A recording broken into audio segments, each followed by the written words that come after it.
Aden, 1957. It's one of the busiest ports in the British Empire. A hot, crowded harbour town on the southern tip of Arabia, flying the Union Jack, run from London. And on this particular day, British colonial officials believe they have just solved a problem. They have banned a plant, a leaf that men across the city chew every single afternoon. The administration is certain the ban will make Aden more productive, more orderly, more governable. Within months, the plan is in ruins. A black market explodes overnight. The banned leaf sells for more than ever. Women march to colonial offices demanding the ban be lifted, not because they love the leaf, but because their husbands are now spending even more of the family's money to get it illegally. Within a year, the British convene an official inquiry, and that inquiry reaches a blunt conclusion. The harms caused by the ban outweigh anything the ban achieved, so they quietly give up. Here's the strange part. Almost 50 years later, the exact same scene plays out again. This time in Seattle and Minneapolis and New York, armed federal agents, the same banned leaf, a community that will not stop chewing it. Same plant, same failure, different empire.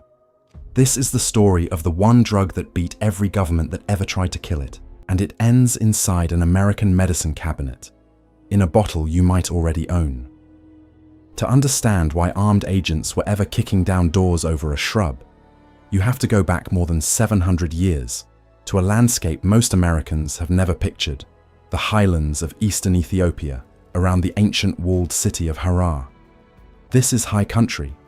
Khat, the plant we're talking about, Khat edulis, grows best between roughly 5,000 and 8,000 feet above sea level. That's higher than the summit of any mountain in the Appalachians. Picture the thin, bright air of a Colorado mountain town, except the slopes are terraced green with a slow-growing evergreen shrub, and the whole rhythm of daily life bends around its harvest. The plant itself is unremarkable to look at. A woody bush, sometimes pruned low, sometimes allowed to grow into a small tree. What matters are the youngest leaves and the tender red shoots at the very tips of the branches. Glossy, crimson brown, faintly sweet at first, then bitter. Chew them, and over the next hour, a mild lift creeps in. Alertness, talkativeness, a loosening of the tongue, the appetite fading away. The active compound is called cathinone. Chemically, it is a close cousin of amphetamine, nature's own version, running through the veins of a leaf. According to historical records, people in Abyssinia, old Ethiopia, were chewing khat by at least the 13th or 14th century. To put that in perspective, farmers were tending these shrubs for their stimulant kick roughly 500 years before the United States existed as a country. And this is the detail that surprises people. Earlier than anyone in the region was drinking coffee. Coffee, the drink that would go on to conquer the planet, came second. Khat was there first. The oldest written description we have of it sits in an 11th century medical text by the Persian scholar al-Biruni, who catalogued it as a plant with real effects on the body and mind. And like coffee, Khat has its own origin legend. A goatherd who noticed his animals growing restless and energetic after nibbling a certain wild bush and decided to try the leaves himself. Whether or not that ever happened, the story tells you something true. This was a discovery of the everyday, not handed down by kings, found by ordinary people watching their animals. Now, let me put you inside a single moment, because the physical reality of this plant explains everything that comes later. It's just before dawn in the Harar Highlands. A farmer moves down a row of khat shrubs in the grey half-light, and he is working fast. He strips the youngest shoots and the tenderest leaves by hand, dropping them into a bundle, wrapping that bundle in banana leaves or a damp cloth. He is racing, and here's why. The moment a khat leaf is cut, a clock starts. The cathinone, the compound that gives khat its kick, begins to break down almost immediately. Within about 48 hours, most of it is gone, degraded into a weaker chemical. A leaf picked at dawn is treasure by afternoon, and near worthless in 2 days. For 7 centuries, this single biological fact, a stimulant with a 2-day shelf life, shaped every road, every trade route, every fortune built on Khat. Fresh was everything. Speed was everything. For most of that history, the outside world had no idea any of this was happening. It wasn't until 1762 that a European, a Danish expedition botanist named Peter Forskol, collected samples on the mountains of Yemen and gave the plant its formal scientific name, Khatha edulis. By then, Khat had already been woven into the daily life of millions of people for half a millennium. The West was, as usual, late. From the Ethiopian highlands, Khat crossed the narrow strait of water separating Africa from Arabia and took root in Yemen, by most accounts sometime around the 15th century, though some traditions push it earlier. And in Yemen, Khat became something more than a plant. It became the architecture of the day. Here is how it works, and it has worked more or less the same way for 500 years. In the early afternoon, work winds down. Men, and it is mostly men, though not only, gather in a room set aside for exactly this. In Yemen, they call the gathering by different names, but the shape is universal.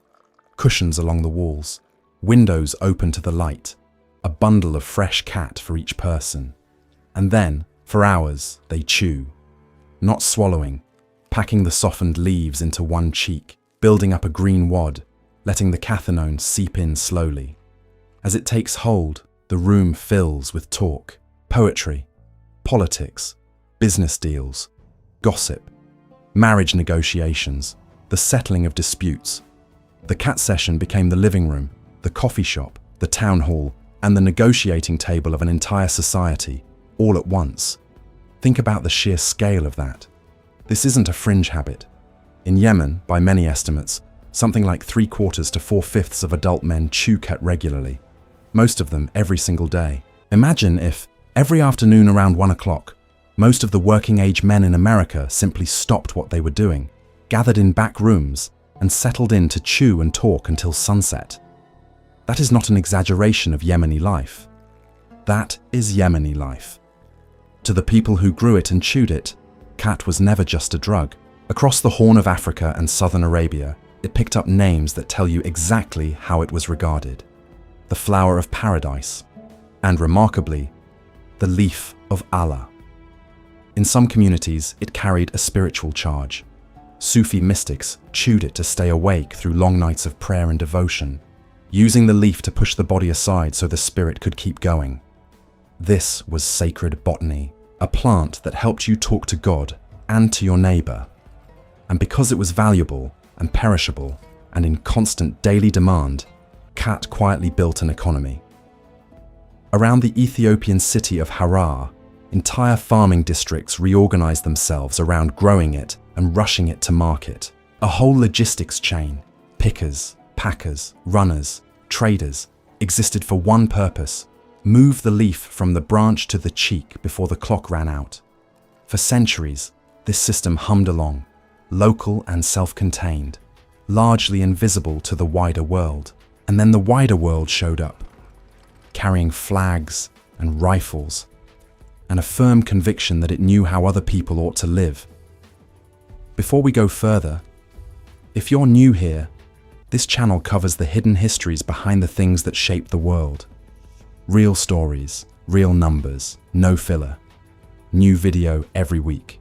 Hit subscribe so you don't miss it. And drop a comment telling me where you're watching from. Whether you're in Texas, New York, or somewhere in between, I always want to know. Now, about those flags and rifles. If you've watched enough of these histories, you know the next part by heart. This is where the ordinary plant builds a mighty empire. Sugar did it. Tea did it. A humble commodity turns into fleets and colonies and conquering armies. Khat never does that. There is no Khat empire with a navy. No Khat colonies carved out at gunpoint. And that absence is not a gap in the story, it is the story. Because Khat's power was never the power to conquer other people. It was the power to organize the daily life of its own. And when foreign empires collided with that power, they discovered something they did not expect.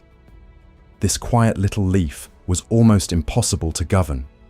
But make no mistake, Khat did build an empire of a kind. Just look at modern Yemen, where the numbers are staggering. By many economists' estimates, Khat accounts for somewhere between a quarter and a third of the entire Yemeni economy. Let that sink in. In the poorest country in the Arab world, a mild stimulant leaf makes up a chunk of the national economy comparable to what the entire agriculture, mining, and utilities sectors combined contribute to the economy of the United States. It is, by a wide margin, the most profitable crop a Yemeni farmer can grow. By some measures, around 6 times more profitable than food crops like wheat or fruit. Given that math, farmers made the rational choice over and over for decades.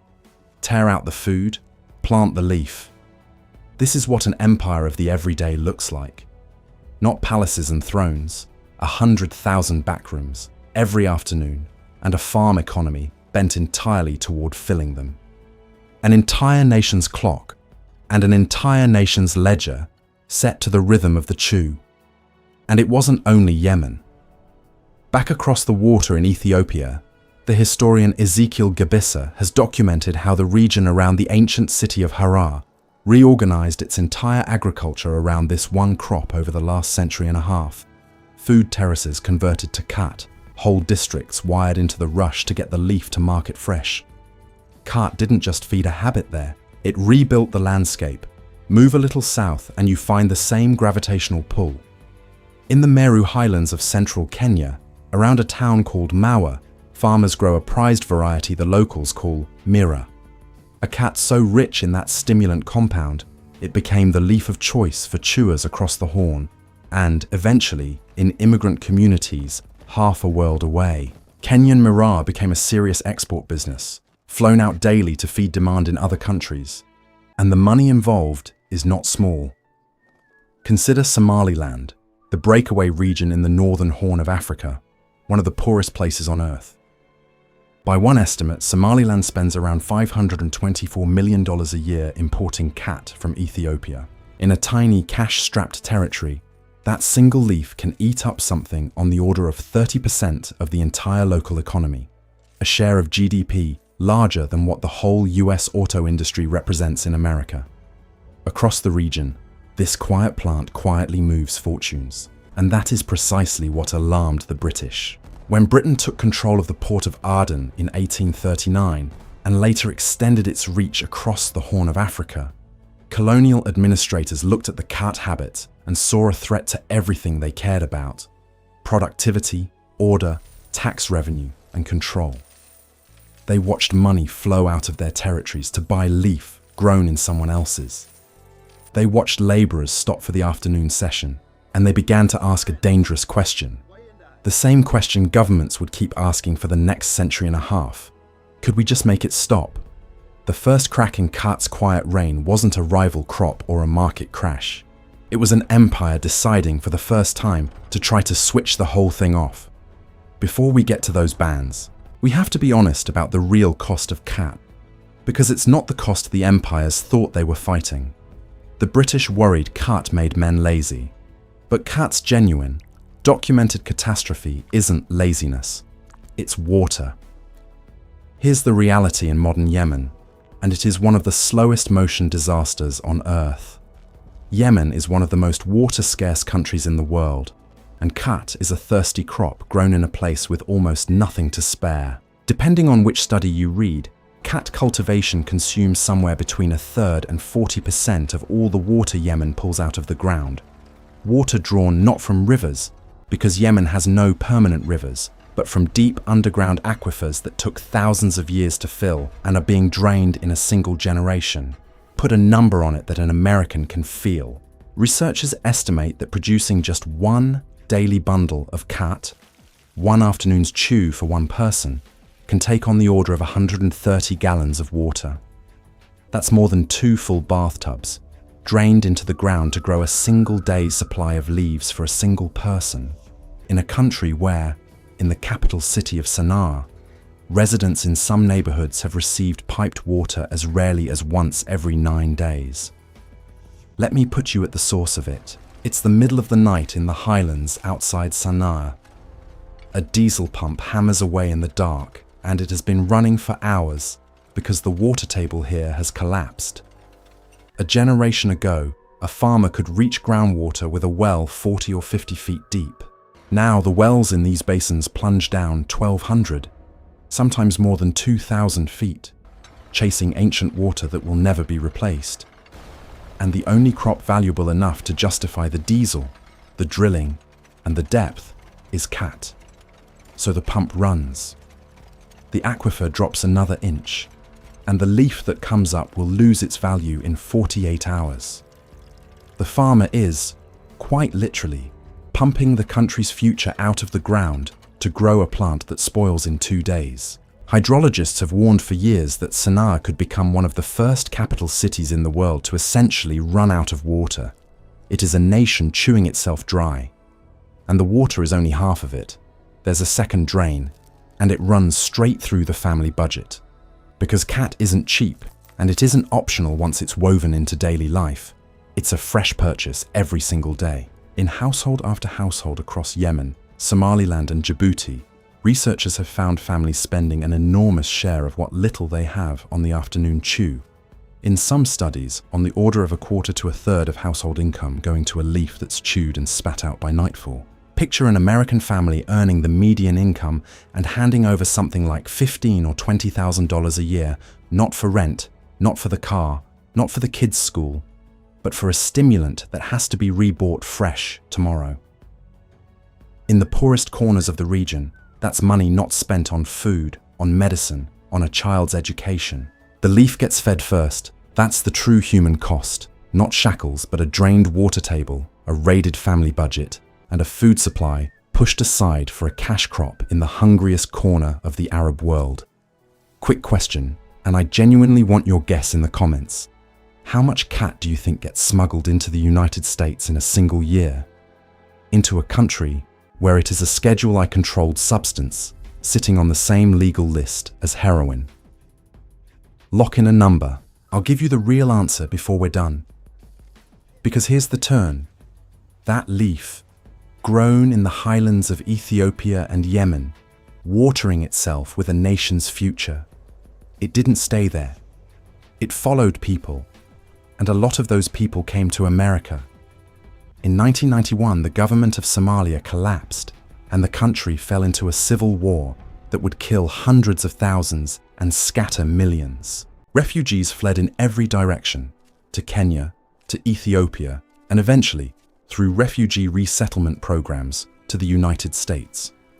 They landed in specific American places and built communities there. The largest is in Minnesota. The Minneapolis-St.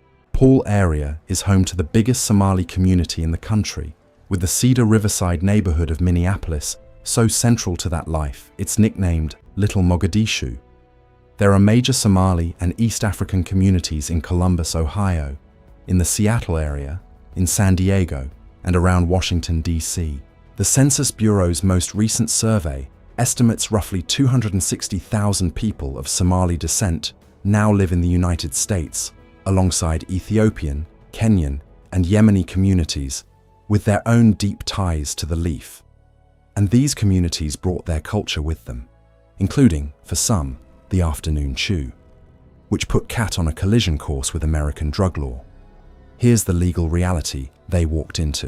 In 1993, the Drug Enforcement Administration placed cathinone, that amphetamine-like compound in fresh Khat leaves, into Schedule I of the Controlled Substances Act. Schedule I is the most restrictive category the federal government has. It's reserved for substances the government deems to have high abuse potential and no accepted medical use. The shelf that holds heroin and LSD. And with that single administrative act, a plant that human beings had chewed peacefully for 700 years became, in the eyes of American law, a serious felony narcotic. There was a wrinkle though, and it came straight back to that 48-hour clock. Remember, fresh Khat contains cathinone, Schedule I. But as the leaf dries out and ages, the cathinone breaks down into a milder compound called cathine, which the government classifies as Schedule IV, the same low-tier category as many prescription sleep aids. So the exact same bundle of leaves could be a heroin-tier felony on Monday and a minor scheduling matter by Wednesday. purely because of chemistry and time. That quirk turned cart smuggling into one of the strangest logistics races in the drug world. To be worth anything, legally dangerous and chemically potent, the leaf had to reach the chewer fast, while it was still fresh. So traffickers flew it out of Kenya and Ethiopia, wrapped in banana leaves or packed frozen to slow the decay, routed it through Europe, and shipped it into American cities by ordinary courier, sometimes literally by FedEx. In a frantic dash against the clock, a perishable narcotic, chasing its own expiration date across the ocean. And then came the part almost nobody saw coming, the industrial pivot. Because you can't patent a leaf and you can't ship a fresh one easily, chemists in clandestine labs did what chemists do. They built the molecule from scratch, and then they started improving on it. They took cathinone's basic chemical skeleton and bolted new pieces onto it, creating a whole family of synthetic cathinones, lab-made cousins of the Khat compound. In the late 2000s and early 2010s, these synthetics hit American streets under a now infamous nickname, bath salts. And here's the brutal irony that should sit at the center of this whole story. The natural leaf, chewed for centuries, produces a mild 90-minute buzz. Some of the synthetic versions that came out of the labs were dangerous, unpredictable, and genuinely destructive, sending thousands of Americans to emergency rooms at the height of the panic. For a while, officials believed that cracking down on the plant was keeping Americans safe. It wasn't. The plant was never the real danger. The lab was. And the people who had banned the leaf were about to spend the next 20 years learning the same lesson every empire before them had already been taught and refused to hear. If you've made it this far, you're seeing a version of this story most people never get. Do me one favor. Hit subscribe. It's the single thing that helps these deep dives reach more people. Okay, back to it, because this next part is where the history stops being distant and starts being about you. Let's go back to that 1993 decision, because it's the hinge the whole modern story swings on. When the DEA placed cathinone in Schedule Y, it wasn't a dramatic act. There was no raid, no headline, no villain twirling a mustache. It was paperwork, an analysis, a rule, a signature, a line added to a federal register that almost no one reads. A plant used by millions of people across the Horn of Africa and Arabia for 7 centuries was reclassified, at a desk, as the legal equivalent of heroin. This decision seemed small at the time. It was not. Because here's what makes it land so hard. At almost the exact moment the United States was treating Khat as a top-tier narcotic, the world's leading health authority kept looking at the very same plant and reaching the opposite conclusion. The World Health Organization has reviewed Khat repeatedly over the decades. Its expert committee took a hard look again in 2006 and assessed the plant's actual health impact as relatively modest, and concluded, as it had before, that Khat did not merit international control. The global body, whose entire job is to weigh drug harms, studied Khat and said, in effect, this does not rise to the level of a scheduled narcotic. The United States had already decided otherwise. Now, at this point in one of these stories, you'd expect me to pull out the smoking gun, the internal memo where some corporation calculated that it was cheaper to hook people than to protect them. I went looking for that memo. It isn't there. Khat has no Purdue, no Sackler family, no boardroom running the numbers on human lives. Nobody in America got rich selling Khat to the masses. This isn't that kind of scandal. It's a quieter, more uncomfortable one. A story not about corporate greed, but about the reflex to ban first and understand later, and about who pays when a government does that. So let's look at what the real arithmetic shows, because the record here is specific. In July 2006, federal authorities announced what they called the largest Khat enforcement action in American history, Operation Somalia Express. The DEA, the FBI, and a stack of other agencies charged 44 people and announced the seizure of more than 25 tons of Khat, which they valued at over $10 million. It was coordinated across New York and Seattle, 18 months in the making, and it was rolled out as a major blow against an international trafficking enterprise. And then it fell apart. In Seattle, prosecutors ended up dismissing the charges against 15 of the 19 people indicted there. In New York, a couple of ringleaders received 10-year sentences, but many of the other defendants walked. What the government had billed as a triumph became, by almost any honest measure, a failure. But the damage to trust was very real. Federal agents in tactical gear had broken down the doors of Somali refugee families in the pre-dawn dark.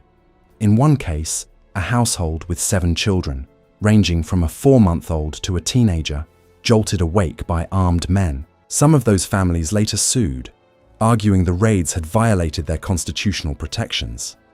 And community leaders warned that the operation had poisoned the relationship between law enforcement and the very immigrant communities whose cooperation those same agencies were desperately seeking on far more serious matters. Sit with the contrast one more time, because it's the whole point. The World Health Organization. This plant does not merit international control. The United States government. This plant is worth pre-dawn raids on refugee families over a leaf that spoils in 2 days. Both of those things were true at the same time. Here's where it stops being one country's mistake and becomes a pattern that reaches all the way to today. Once the United States locked Khat into Schedule 1, a strange self-reinforcing logic took hold, and it's worth understanding because you see it again and again in drug policy. A schedule. I-classification makes a substance extremely difficult to research legally. Little research gets done, and then the very absence of research gets cited as a reason to keep the substance restricted. After all, we can't prove it's safe. The ban becomes its own evidence. The lock becomes the key. But the most revealing chapter came in 2014, across the Atlantic, and it connects directly back to that American desk in 1993. For years, the British government had asked its own top scientific body, the Advisory Council on the Misuse of Drugs, to study Khat and recommend what to do. The council did the work, not once, but 3 separate times over roughly a decade. And every time, it reached the same evidence-based conclusion. The harms associated with Khat were not serious enough to justify banning it. In its final review, the council's language was plain. The evidence was insufficient to justify control, and a ban would be, in its words, inappropriate and disproportionate. In 2014, the British government banned it anyway. The Home Secretary at the time overrode her own scientific advisors and reclassified Khat as an illegal drug. And when she explained why, one of her stated reasons was almost poetic in its circular logic. Because Khat was already banned in the United States, Canada, and much of Europe, Britain feared becoming a lone regional hub for the Khat trade. Read that again. America's quiet 1993 paperwork had, 2 decades later, become a domino. A reason for Britain to criminalize an estimated 90,000 of its own residents, nearly all of them from Somali, Yemeni, Ethiopian, and Kenyan communities. One country's desk decision, exported into another country's law. The scientists were furious. The influential drug researcher David Nutt said the ban showed contempt for reason and evidence. David Anderson, a historian who had actually served on the government's Khat working group, called it astonishing that a government claiming to follow evidence would ban a substance its own experts had cleared, and they predicted exactly what would happen next. The trade would go underground, the leaf would fall into the hands of organized criminals, and a community that had chewed openly for generations would be pushed into the shadows. There was even a small, measurable financial cost. The legal Khat trade had been contributing a couple of $1 million a year to the British Treasury, revenue that simply vanished when the plant became contraband. And if all of this feels like a mistake, a modern government should have seen coming, it is. Because the British had run this exact experiment a century earlier and left a detailed record of how it fails. Go back to 1921 in British Somaliland. The empire had just spent 2 decades fighting a bruising war against a Somali religious leader named Sayyid Mohammed Abdullah Hassan, a man the British dismissively nicknamed the Mad Mullah, whose dervish movement fought British and Ethiopian forces until his death in 1920.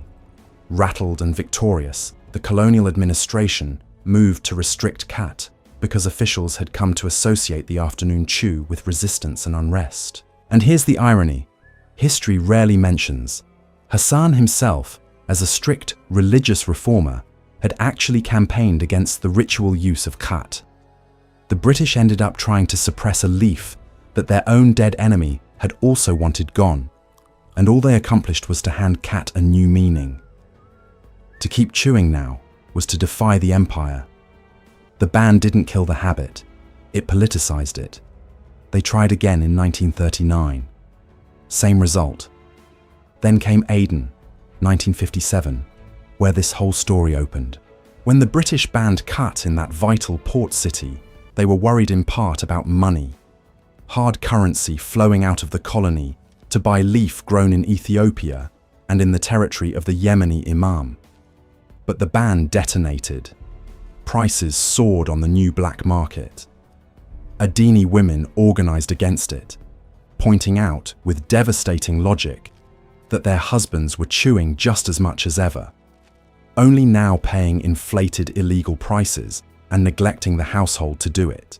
Even people who had once supported the ban turned against it. So the government did something a modern drug warrior almost never does. It commissioned an honest review. The Khat Commission of Inquiry reported back in 1958, and its verdict was unsparing. The evils and grievances produced by the ban, it concluded, outweigh what benefits the ban has achieved. Within about a year of banning Khat outright, the British quietly replaced Prohibition with a licensing system. They had learned, on the ground, in real time, exactly what their descendants in London would refuse to learn in 2014. So let's total up what these bans actually accomplished, across a century and across empires. British Somaliland tried to restrict Khat in 1921 and again in 1939, and watched the trade grow more lucrative and become a symbol of resistance to colonial rule. Colonial Kenya tried in the 1940s, and the ban was evaded so thoroughly the authorities eventually gave up. The French tried in neighboring Djibouti in 1952, and consumption reportedly tripled within 3 years. The British tried in Aden in 1957, and their own commission of inquiry concluded within a year that the ban's harms outweighed its benefits. The United States tried, most spectacularly, in 2006, and watched the case collapse in court while trust with refugee communities burned. And Britain itself tried again in 2014, against the unanimous advice of its own scientists. The plant won every time, and the real danger, the synthetic bath salt cousins cooked up in labs, was never in the leaf the governments kept chasing. It came from the very act of driving the mild, natural version underground. The DEA had the plant's own data, the WHO had it. It stayed a top-tier felony anyway, while the actual harm walked right past, wearing a lab coat. So let's answer the question I asked you earlier. How much Khat moves through the United States in a year? The honest answer is less than you probably guessed, and that's the twist. Because the American ban largely worked at making Khat rare. It's genuinely hard to find fresh Khat in the US today. The DEA's forensic lab system logs only a few hundred Khat-related cases in a typical recent year. 214 reports in 2024, for instance. A tiny footnote next to the ocean of methamphetamine and fentanyl. And yet, the enforcement machine still runs. As recently as 2025, federal agents indicted a new ring accused of moving more than 4.4 million grams of Khat, that's over £9,000, through Virginia, Maryland, New York, and Ohio. Nearly 20 years after Operation Somalia Express, agents are still chasing the perishable leaf across the same map. But here's the thing about Khat's real presence in your life, and it's the part almost nobody knows. The leaf is rare in America. The molecule is everywhere. Cathine, Khat's Mulder compound, is chemically a near twin of the decongestant in the Sudafed behind your pharmacy counter. The synthetic cathinones, Khat's lab-built cousins, became a genuine American drug crisis under the bath salts name. And the whole chemical family, the one the DEA slotted next to heroin, turns out to run right through the modern American medicine cabinet. Which brings us to the single most surprising fact in this entire story. Here's the reframe, and I want you to slow down with me for it, because it reorders everything you just heard. There is a medication that is, chemically, a synthetic cathinone, a member of the exact same molecular family as the compound the United States government placed in Schedule 1 alongside heroin. It's not obscure. It's one of the most widely prescribed antidepressants in America, and it's the leading prescription medication doctors use to help people quit smoking. You know it by its brand names, Wellbutrin and Zyban. Its generic name is Bupropion, and the pharmacology literature describes it plainly. Bupropion is a synthetic cathinone, a close structural relative of the Khat compound. So look at what America actually did. It took the molecule that grows naturally in a leaf, chewed peacefully for 7 centuries, and it made that leaf a felony that could get a Somali grandfather raided at dawn. And then it took a laboratory version of that very same molecule, put it in a pill, and prescribed it to tens of millions of its own citizens to lift their depression and help them stop smoking. Same chemical family, 2 completely opposite verdicts. One is contraband. The other is refilled at the CVS down the street every single day. That's not a coincidence. That's a choice, a series of quiet choices, made at desks by people who were sure they were protecting the public, and who almost never had to look at who paid the price. So here's my question for you, and it's not a rhetorical one. How many things in your life right now, what's legal and what's a felony, what's medicine and what's a menace, were decided not by evidence, but by who was doing it, where they came from, and what it was called? The leaf and the pill are chemical cousins. One got a refugee family a battering ram at 4 in the morning. The other gets a gentle reminder from your pharmacy that it's time for a refill. Let that sit for a second. If a question like that is the kind of thing you want more of, have you ever stopped to wonder how something in your own medicine cabinet got its legal status? Drop it in the comments. I read every single one. If this is the kind of history you want more of, the real story behind the things that quietly run your life, subscribe. Hit the like button. It genuinely tells me to keep going deeper, and share this with someone who's convinced they already know how the world works. Because the next time you walk past the pharmacy counter, past the antidepressants, past the Sudafed, past the little bottle that helps somebody's uncle finally quit cigarettes, you'll know that some of what's on those shelves is molecular kin to a leaf that 3 empires tried to ban and never could. We didn't defeat Khat. We just decided which version of it to call medicine and which version to call a crime. And once you've seen that line for what it is, a decision, not a fact, you won't be able to unsee it.